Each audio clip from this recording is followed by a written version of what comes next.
Now, in some ways, my lecture tonight, I think, should be a teaser for the showing of the documentary film, which is going to be in a week, which was inspired by my book.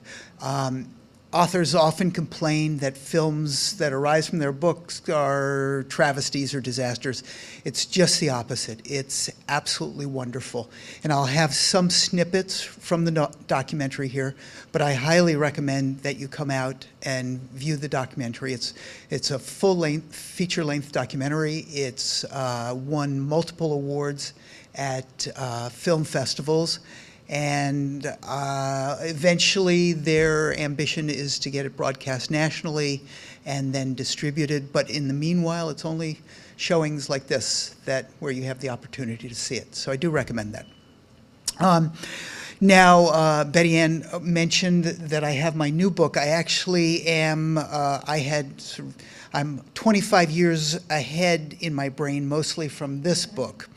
In fact, I was all last week, I was out at Pearl Harbor, which was a wonderful experience, a little warmer than here, and the the water is a little bluer, but that was amazing because so many of the places that I'd written about in my new book, I got to see, and it was very moving. And I actually did a flyover over the island and followed the pathways of the Japanese attack. And that new book actually grew out of this book, out of the Millionaires Unit, in part because this group of young men, mainly from Yale University that I'm going to talk about, they really wanted to be the first into the fight, and they wanted to be the American leadership in going to war, and they expected to go to war. But by 1941, the students at Yale University, as had really the entire country, flipped. And Americans were very isolationist right up until the attack on Pearl Harbor. And my new book is about how that came about and what that was like to be in America in a world at war, while we were debating whether what role we should be playing in those wars, while simultaneously actually starting to go to war, because we were very quickly neck deep into the war, particularly in the North Atlantic. But that's another book for another time, but I can recommend it to you, and but we'll jump back 25 years earlier here. Now,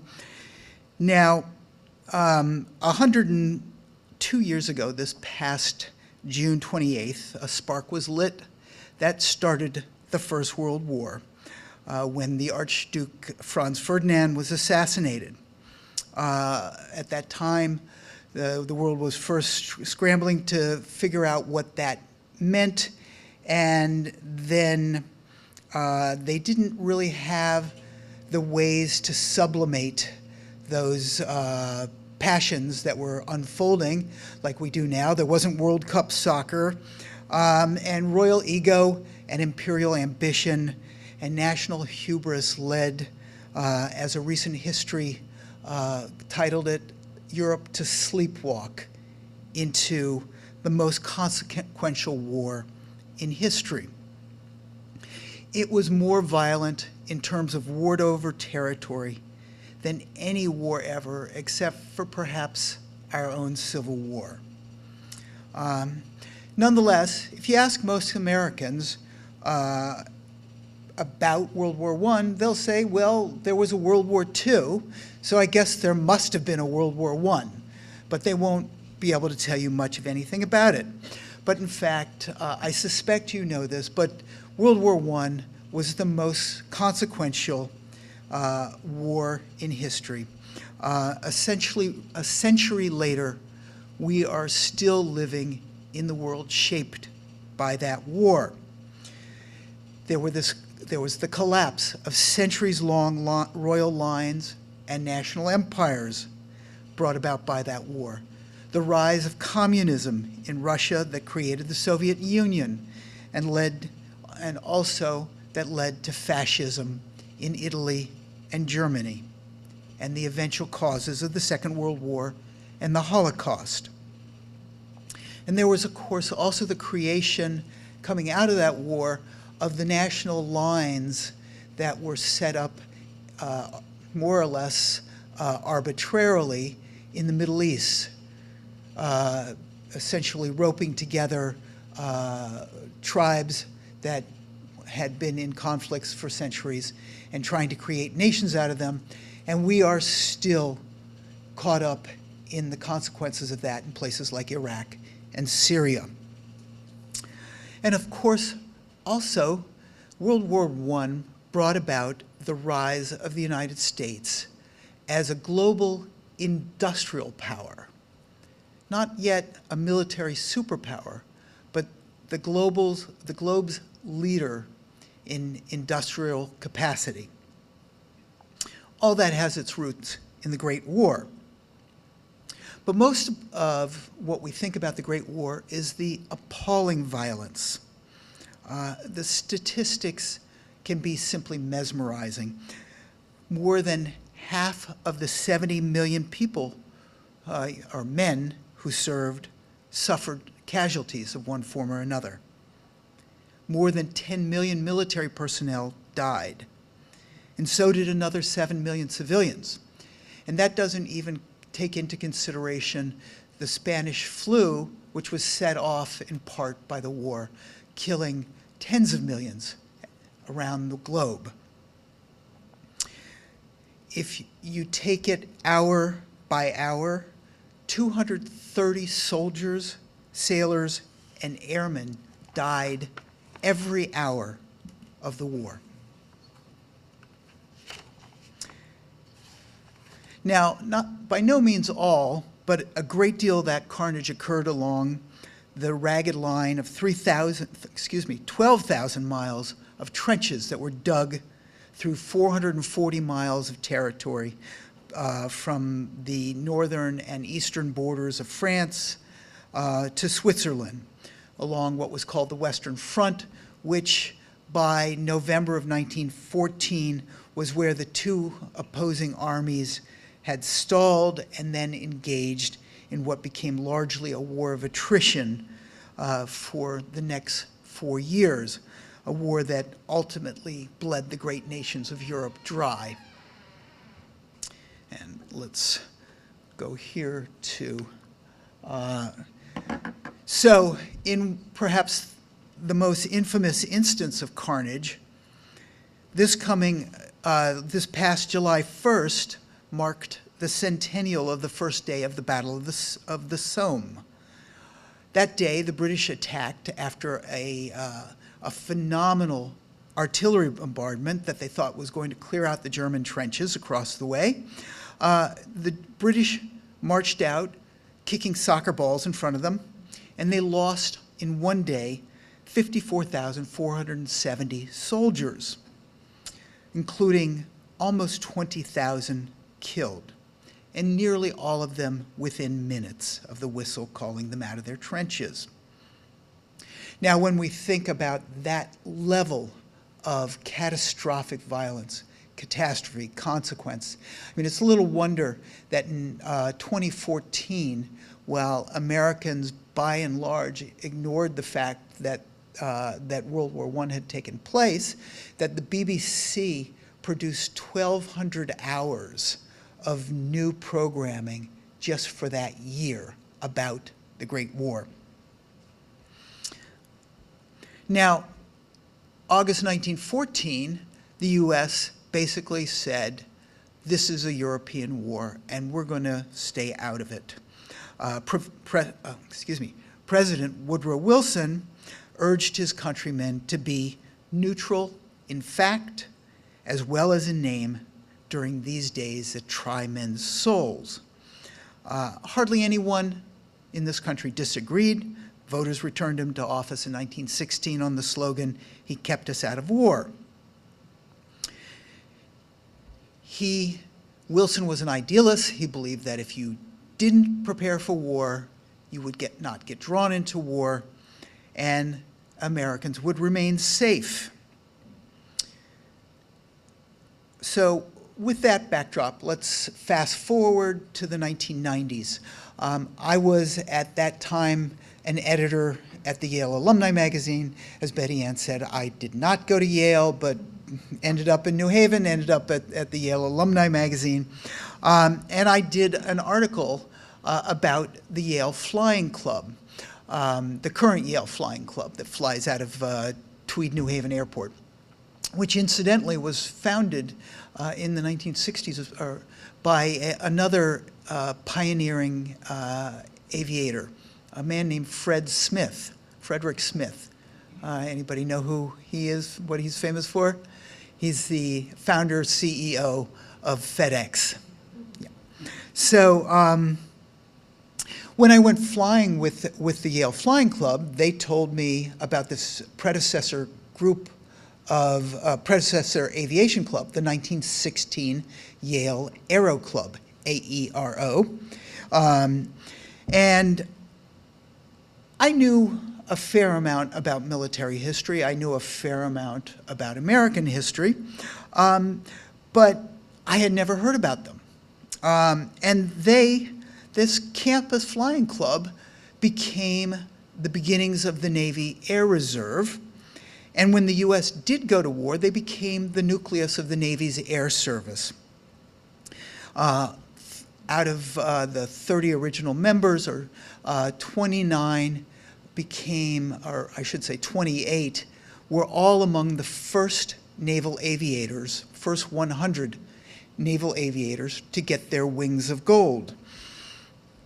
And when the US did finally go to war in April 1917, they became the nucleus of the Navy's air service, which within a year and a half had grown to a 40,000-man force. Out of that group of 28 Navy aviators came the Navy's sole air ace of the war, the first American in uniform to fly in a heavy bomber, the creator of the first American strategic bombing force, as well as the first uniformed American to die in air combat. And these were all 18, 19, 20-year-old boys, virtually all of them from Yale. And they also led, after the war, the survivors did. There were a few of them who did not come home. Every single assistant secretary of Navy and War, this was a time before they had combined into the Defense Department, for air, came from this group right through World War II, as did the Secretary of Defense during the Korean War. And in many ways, they were the driving force behind both the creation of that incredible Air Force during World War II that really awed the world, and then the rise of strategic American air power in the Cold War. Now, nothing of substance had been written about these men, who were known as the first Yale unit, in almost 75 years at the time I learned about the story. But what really grabbed me and eventually drew me to think that this is a book that I had to write was when I read the letters of Kenneth MacLeish, who was a member of the first Yale unit. Kenneth MacLeish was the younger brother of Archibald MacLeish. Archibald went on to win the Pulitzer Prize 3 times in playwriting and poetry. And Kenny had some of his brother's gifts in writing, and he had a woman who was his fiancée, and he was writing her letters almost daily from the front, talking about his experiences there. And he described one of his flights in which he was flying on a mission with an observer, a single-engine plane out over Belgium, which was occupied by the Germans, when they were hit by ground fire. And the ground fire knocked out their engine and knocked out part of his control for steering the aircraft. So while he was struggling to regain control of the aircraft, he was sailing, gliding, and went out over neutral Holland. And at that point, he could have ditched his plane, and he would have been interned. Holland, when combatants ended up in Holland, they were interned there. They weren't returned to their nations. And he could have been interned there, and he would have remained there for the rest of the war, and rightfully been regarded as a hero when he one day returned. Instead, he regained partial control of his airplane, partial power, and he turned that airplane back around, and he flew back over Belgium, facing anti-aircraft fire again, to get back to base and to fight another day. And I just said, this is an amazing thing. This is very much, in some ways, sadly, different from my experience of the privileged young people that I was encountering at Yale. And it was a whole other world. And I was very much attracted to finding out where this sense of duty and idealism and patriotism and desire and willingness to sacrifice themselves was coming from. So I started contacting family members, descendants of First Yale Unit, and it turned out that there was treasure there. These were very educated young men. They had entirely 100% gone to prep boarding schools. They were part of an age in which people wrote long and beautiful letters, and they were very aware that they were engaged in something quite important. And so they wrote many letters, and many beautiful letters, and I spent quite a bit of time reading those and learning who they were, and also learning where they came from. And no surprise, they came from a very different world than today's Yale and today's world of college that young men and women go to. Now, this was actually from the Battle of the Somme. Excuse me for not having shown that before.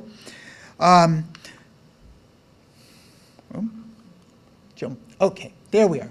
I don't know about you, but when I went to college, we did not get up in the morning and do calisthenics together on the green. This is the old campus at Yale, and all the young men out there doing their stretching and exercise after chapel.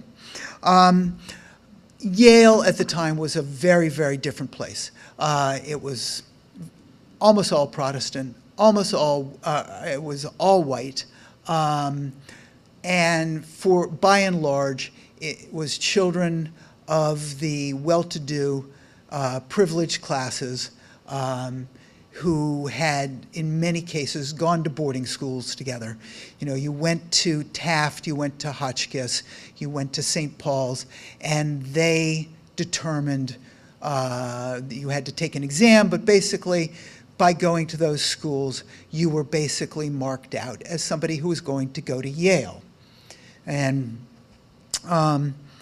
there was a kind of cousinhood there. You know, all these young men sort of came from much the same milieu. Now, we think today of Yale as a place of great intellectual stature, one of the world's centers of knowledge and learning and education. At the time, there was a great disdain for those who spent too much time studying or trying to learn. Much more so, what you wanted to be known for was how you drove the engine of campus life ahead. And the way you did that was by becoming an officer in one of the clubs. And if you were really good, you got invited to that Valhalla of clubs, one of the secret societies at Yale. This is Skull and Bones, still on High Street in New Haven. If there's any members of Skull and Bones here, you probably have to walk out of the room right now by just virtue of having mentioned it. It was a big, big deal back then. This is what was called Tap Day, which was an event that was it was the only public time at which it was indicated who were the new members of the senior societies. And it was such a big deal that the major New York newspapers put it on their front page with articles about who these individuals were and where they came from and what they had done on campus. But nothing was more important at Yale than sports. Sports, again, we don't think about Yale as being a great sports power, but back then, college was for the privileged few, and within that privileged few were the truly privileged who could play sports. And Yale versus Harvard in athletics was a huge deal. Yale in 1914 built the Yale Bowl, the largest the largest stadium built in the world since the Roman Colosseum. 80,000 people would turn out every weekend in the fall to watch Yale football. They're lucky to get 8,000 now, except for the Harvard game. And of course, here, every June, there was the Yale-Harvard boat race. Thousands of people would turn out, tens of thousands. You can see there's an observation train that ran along the Thames River, and it was the start of the summer season. People would bring out their yachts, and it was so dense with yachts that it was said that you could walk the length of the 4-mile course down the Thames River to New London without ever getting your feet wet. Anyway, it was a big, big deal. Now, combining the two, there was a young man, a college sophomore, Truebe Davison, who was vying to be a manager of the crew team. And they had a camp up the Thames River. I think it's in Groton, yeah.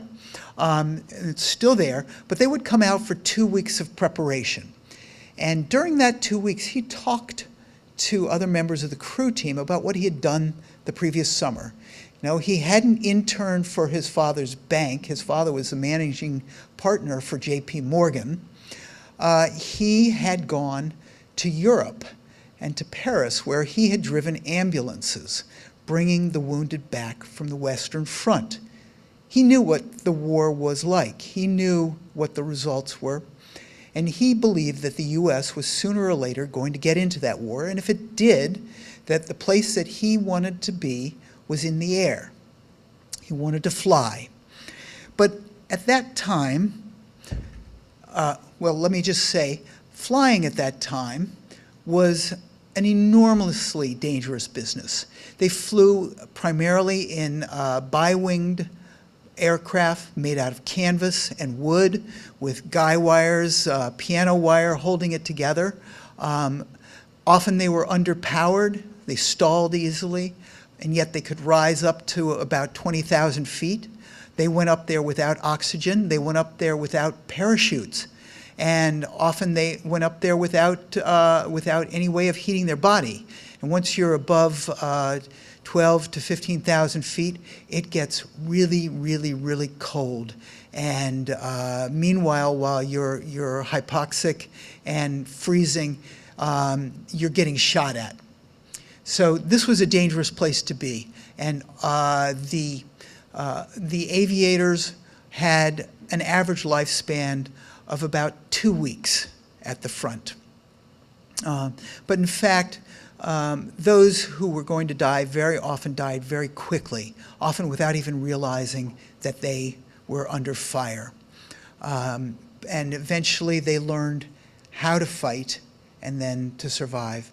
But many of them also died in training accidents, you know, because you would take up these single-seater planes that you'd never flown before and promptly drive them right into the ground.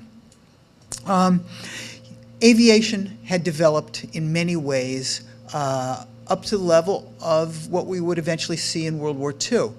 There were bombers, there were air-to-air fighters, there were air-to-ground fighters, there was reconnaissance, there was primitive radio, air-to-ground radio.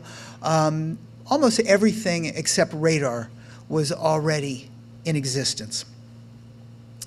So Truebe Davison wanted to take his friends there.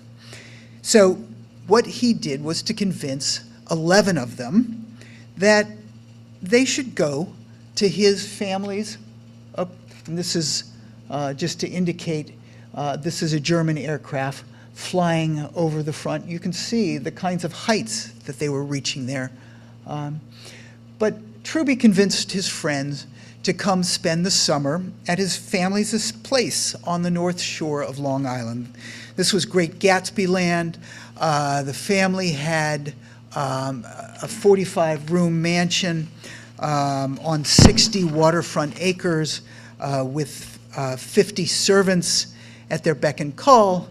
But the boys were serious about learning to fly, and they did so from the ground up, taking apart these airplanes at a neighboring flying school. They flew on a flying boat. It was everything, including, their rep ties and gabardine slacks and, white bucks. But they were serious about it. Now, what they were serious about also was becoming a reserve squadron. And I think we're getting a little late, so I'll skip over this. This is part of the video, but they presented to Washington the idea that they would be the first in what was going to be a series of coastal reserve squadrons that would basically be serving a kind of reconnaissance, a protective mission along the U.S. coast. And remember, this is 13 years after the Wright brothers first flew. So while Europe had been advancing leaps and bounds in aviation, the U.S. had basically stalled. Many of the aircraft, especially the ones designed by Glenn Curtiss, ended up going over to Europe and getting developed into modern war machines and modern aviation, while in the U.S. we basically were sort of still viewing it as a kind of privileged person's sporting tool. You could go fly to your lake place or fly to your friend's cottage up in Newport and show off that way. But they understood, these young people understood that this technology was going to have a very disruptive effect on the military and on the future of the entire economy, in fact. Now, the Navy at this point was the most technologically advanced service. It was actually the first to attempt to put aircraft to use. This was in 1911, when they put a platform on a battleship and flew an aircraft off of it. It came down, it came down, it came down, it touched the water and managed to get up. So but the pilot was actually killed a few years later, sadly. Now, these Yale boys wanted to, as I said, wanted to become a Navy reserve squadron, air reserve squadron. Now, Truebe Davison, the founder of the squadron, being the son of the head of J.P. Morgan, decided to go down to Washington. He went to the what was then known as the Army-Navy Department building, what's now the Eisenhower Office Building next door to the White House. He went in to see the Secretary of the Navy, Josephus Daniels, who told them, "You boys are great." Josephus Daniels was a newspaper man. He barely knew anything about the Navy. In fact, he was the reason it's called a cup of Joe is because Josephus Daniels said, "We're not going to have rum on board ship anymore." He made American ships dry, and so all they were serving was coffee, and they called it a cup of Joe. Now, Daniels said to them, "You boys are great. I love your ideals. I love your patriotism. We don't need you." They did go down the hall where they saw a young Assistant Secretary of the Navy who was a little more prescient about things and said, "I'll do whatever I can to help you out." And that was a young man named Franklin Delano Roosevelt. And 25 years later, he would remember these young men, and when there was another war to fight and to win, he would call them back into service. And thanks to Roosevelt's intervention, they actually connected up with the new subbase here in New London. And they came back to campus, and Truebe Davison and a couple of the others who had learned to fly reasonably well came up to the base here occasionally, and they would fly and bring submarine officers up with them while the subs went out into the Long Island Sound, and they would see how easy it was to track a sub from above. You know, they could see the lines of the sub even when they were fairly deeply submerged, and they would see just how deeply they had to go when an aircraft was overhead. And on the other hand, the aviators would see what it took to track a sub, and that proved to be very, very useful as things went along. The boys stayed at college throughout 1916 and increasingly in 1917, rather at the start of 1917, the Kaiser finally said, we need to starve out the British, and we can do it by sinking all ships going into Great Britain. They unleashed the submarines. You can see one down here in the right-hand corner of the U-boats to begin attacking all shipping. The shipping losses mounted up to the point where the U.S. finally declared war in April of 1917. So the entire U.S. Navy Air Reserve boarded a 3-car train, including their aircraft. Those boys from Yale were the first called up in the land. They came up to the subbase here where they were all enlisted as ensigns, and the Navy Air Reserve, paid for out of their own pockets, went down to Palm Beach, where they first bunked at the Breakers. This was the Gold Spoon Brigade, and then took over a hotel on Lake Worth. And they practiced. The Navy did provide them with some officers. They began to learn gunnery. They learned navigation. They also had a great time. This is the entire unit with some of their officers, as well as some of their Palm Beach hangers-on in, Palm Beach whites, white linens. And you can see they continued to look pretty dapper while they were down there. But eventually, they almost all of them soloed and got their wings of gold, in their case, made by Tiffany's. Only one of them did not get his wings, and that was the founder of the group, Truebe Davison. And when you read the book, you'll find out why. So, their great ambition was, of course, to get to Europe. And in August 1917, they began to ship out and do everything for a Navy that started out with an Air Force, or the entire American Air Force was smaller than Bulgaria's. And as I said, it quickly grew around them to a 40,000-man force. They were sent to be base commanders. Some of them were commanding bases, naval air stations, at age 23. Entire naval air stations with several thousand men under their command. But most of them wanted to get over to Europe.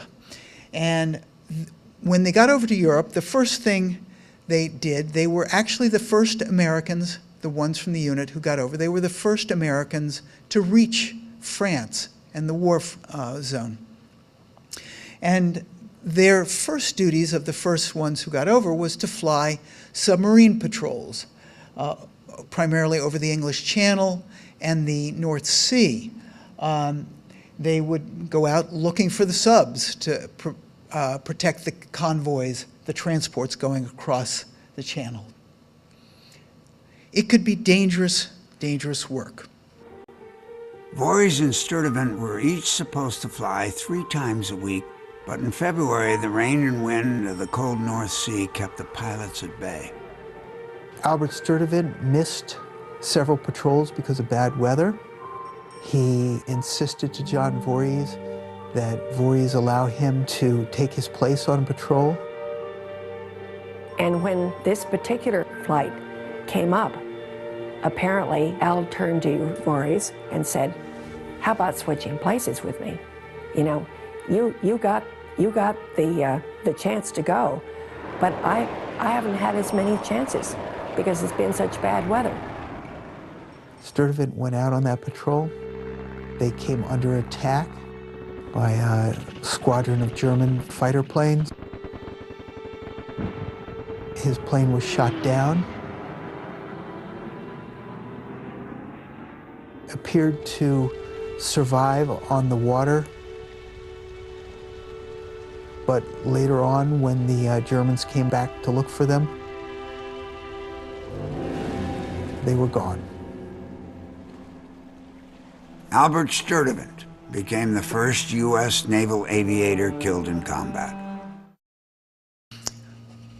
By the way, does anybody recognize the narrator's voice? You only heard a little bit of it and you weren't focused on it. And you'll hear it again when I go to another snippet. That is Kenneth and Archibald MacLeish's nephew. His name is Bruce Stern, who was an Academy Award nominee. So, Albert Sturdivant was the first uniformed American to die in combat, dying in part on patrol for U-boats. Now, Robert Lovett was a brilliant young socialite at Yale. His father was the head of the Union Pacific Railroad. Robert Lovett was known at Yale for being an exceptionally bright young man. He was primarily at Yale. He was the head of the Yale Drama, the student theater company. But when he got into the Navy, he proved to be a brilliant, brilliant strategist. And his brilliance was quickly recognized by the Navy, much to their credit, because usually they're, only Naval Academy grads are deemed perhaps as strong enough to become officers. He rose through the ranks. And he realized that chasing submarines all over creation, all over the sea, was going to be a futile effort. And he thought, why don't we get them while they're in their subpens? He knew from his father's, from going with his father on inspections of the Union Pacific, that at least a third of the locomotives were always in for repair, resupply, or refueling. And he figured submarines have to be back at port just as often. How about we attack them there while they're concentrated there, while they're sitting there? But he needed to see whether the aircraft could actually do that. So he got himself assigned to a bomber and began going out on night bombing missions. Exciting? Ye gods, no sooner had we crossed the lines than the Huns started to strafe us. Archie bursts were seen to the right and left, but Roy held us straight ahead. Presently the motors were throttled, and we were gliding in for our mark. It was curiously quiet. I had the 3 guns ready, and then, good God, the earth seemed to open. 17 searchlights sprang out and swept about. The ack-ack made a wall and floor ahead of us. The deadly high explosions crumped about us, and the green balls swayed and spiraled as they sought to get us on fire. Roy kept straight on, never a waver or a turn.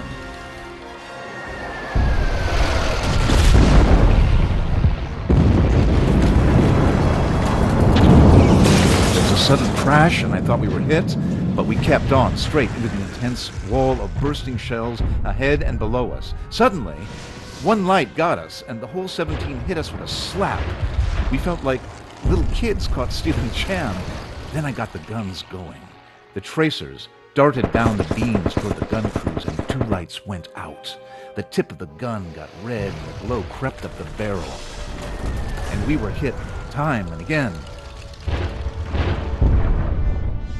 Why we weren't literally blown out of the air, I don't know. I saw a tear in the fuselage side and holes in the wings, and Roy's face grinning at me in front, and I could have cried. I felt so lucky to have been through it all and come out safely. So he did indeed come out safely. He did multiple nights of bombing raids in which he was observing the effects of the bombs that they were dropping and seeing that indeed it did reduce enemy resistance and create the opportunity for massive bombing to have an effect on the U-boats. And when he returned in World War II as the Assistant Secretary of War for Air, his motto was keep to all of the bombers, keep it incessant. He had seen it with his own eyes. Now, the true height of what these young men wanted to do, though, was to fly the single-seater fighter planes, perhaps most famously the Sopwith Camel. Of course, we think about Snoopy on his doghouse Sopwith Camel, but they were powerful, beautiful fighters, and it took real courage, real skill, and great athleticism to fly those machines. And that's what they wanted. David Engels was one of those pilots. I'll show one last snippet.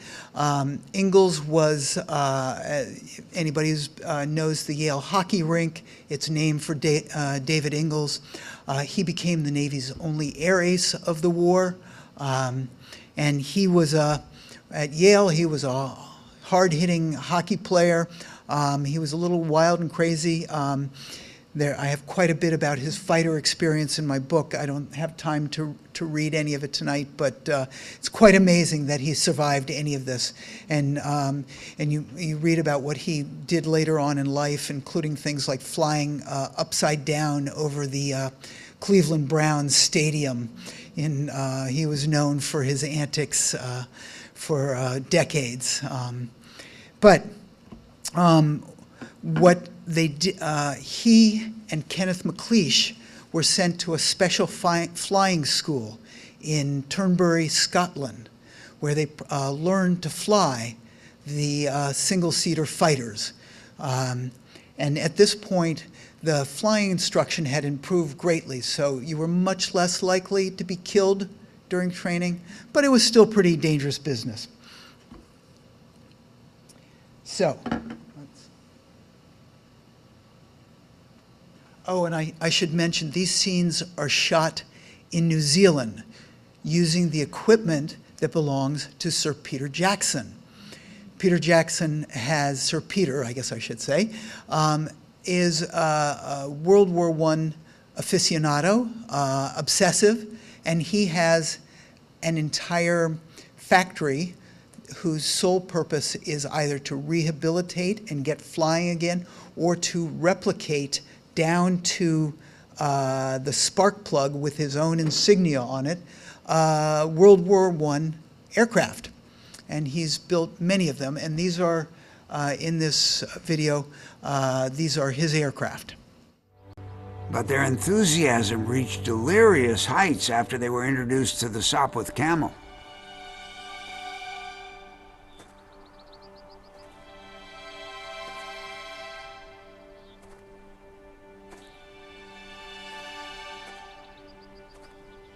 Ken MacLeish and Dave Engels first met the Camel in early January of 1918 while they were training at the British Flying School at Gosport, England. They were absolutely overjoyed.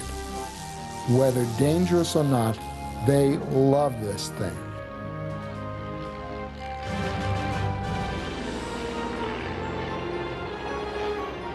I finally took a ride in the Camel, a Scout single-seater fighting machine.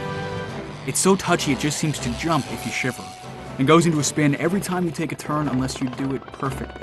I was full of pride that I got back into the same world as when I started.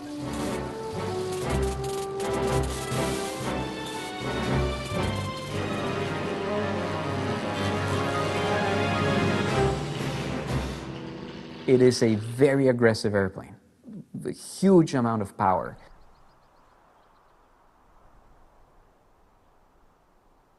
Contact!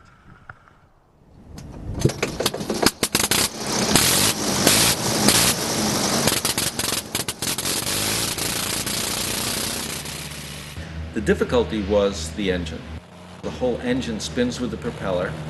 You have a tremendous amount of gyroscopic force, which means that rotating mass forces the airplane to dive when you're turning to the right and climb when you're turning to the left because of that rotating mass.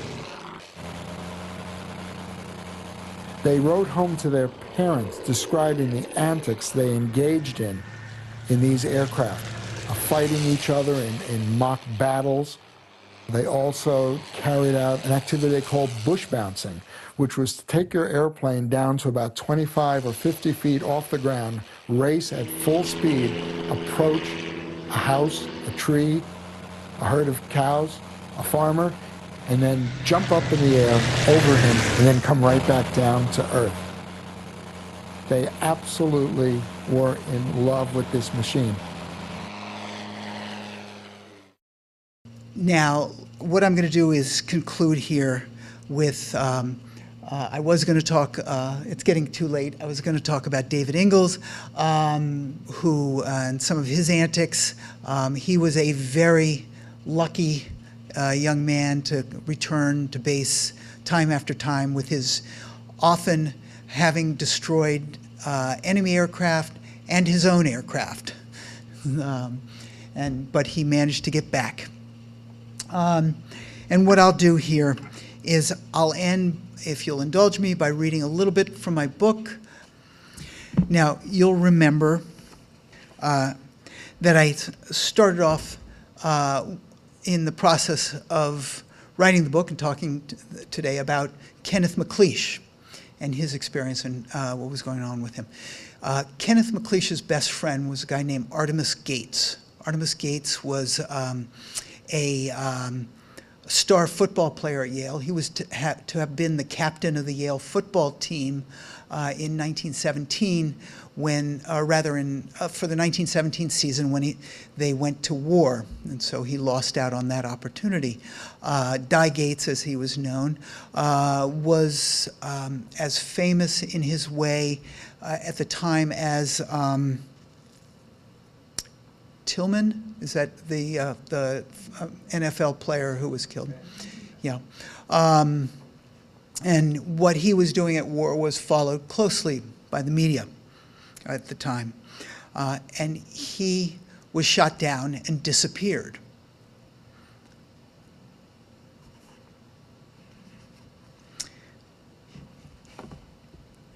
It was 2 o'clock in the afternoon of October 14th, 1918, and after 4 years of war, a year and a half since America had entered the fight, the Central Powers were finally on the run.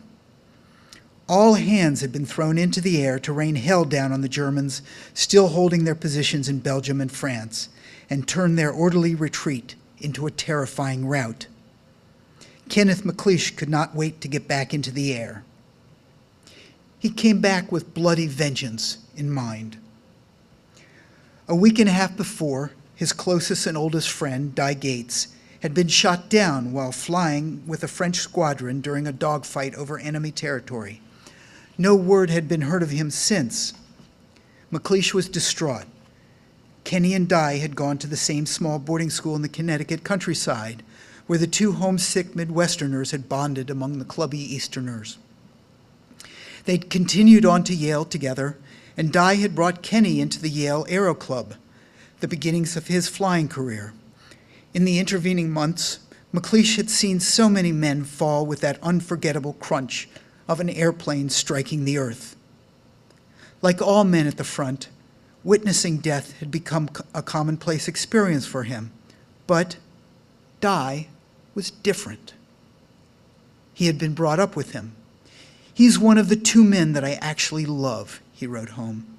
His brother Archie, now back in the States after a tour in the artillery in France, was the other. "I'll get even with somebody," he swore. He had enjoyed his first taste of revenge that morning. After a 15-minute early morning test flight, he flew his first patrol in the bright sunshine. The squadron of 19 planes went off on a bombing run against columns of retreating German troops on the roads behind the front in Belgium. After dropping his 4 25-pound bombs on the terror-stricken men and horses, he swooped down low over the road, joining in a chattering strafing line that left men, wagons, and horses in blasted, bloody heaps. His heart leaped at the sight of the fallen and fleeing enemy. He thrilled to the full-out chase, close enough to earth to witness the terror in the Germans' eyes as they looked up at him bearing down on them, dual guns blazing.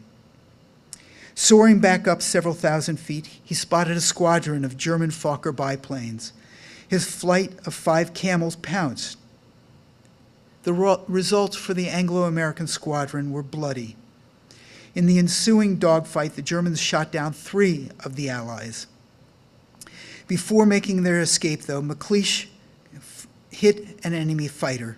He machine-gunned the German flyer until he went spinning down in flames and disappeared among the remnants of a village below. It was McLean's first victory, his first taste of enemy blood. He returned to the aerodrome and wolfed down his lunch. His orders for the afternoon called for the squadron to be back in the air patrolling for targets behind the German lines, deep in Belgium. He flew up into formation within the 15-machine Camel Circus in a 3-bird flight with the Canadian Airman Green and an English Airman Lieutenant Allen. They flew north along the Belgian coast. Seeing no enemy targets, they turned eastward and flew inland several miles behind the German lines to where the cloud cover lifted. 2 miles north of the blasted ruins of the town of Dixmude, they spotted 2 German aircraft flying a few thousand feet below them. They banked over and dove at nearly 200 miles an hour, guy wires screaming in the wind. Tracers streamed out of both barrels as they came in range of the 2 unsuspecting aircraft. Entranced by the target in his gun sight, MacLeish did not notice a counterattack until the white sparks of tracers zipped past, and he caught the whiff of burning gunpowder and heard the snap of the bullets. Plunging out of a hiding place in the sun or the clouds, 7 German Fokker biplanes were on top of the 3 Anglo-American flyers. A melee followed. The Camels were quickly separated in the dogfight, leaving them unable to defend each other. Allen's plane burst into flames and spun downward. Green followed quickly, a German scout firing into the great dogfighter as he fell slowly along with his plane, an unfurling spiral of smoke to his death.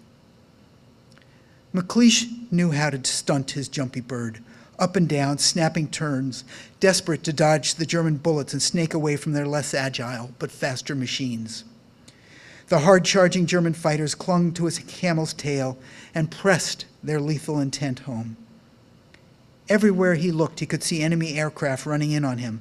Strings of pockmarks popped through the fabric of his wings and up the fuselage. Rather than keep running, he jumped up and swooped around to face the nearest enemy. Thank you.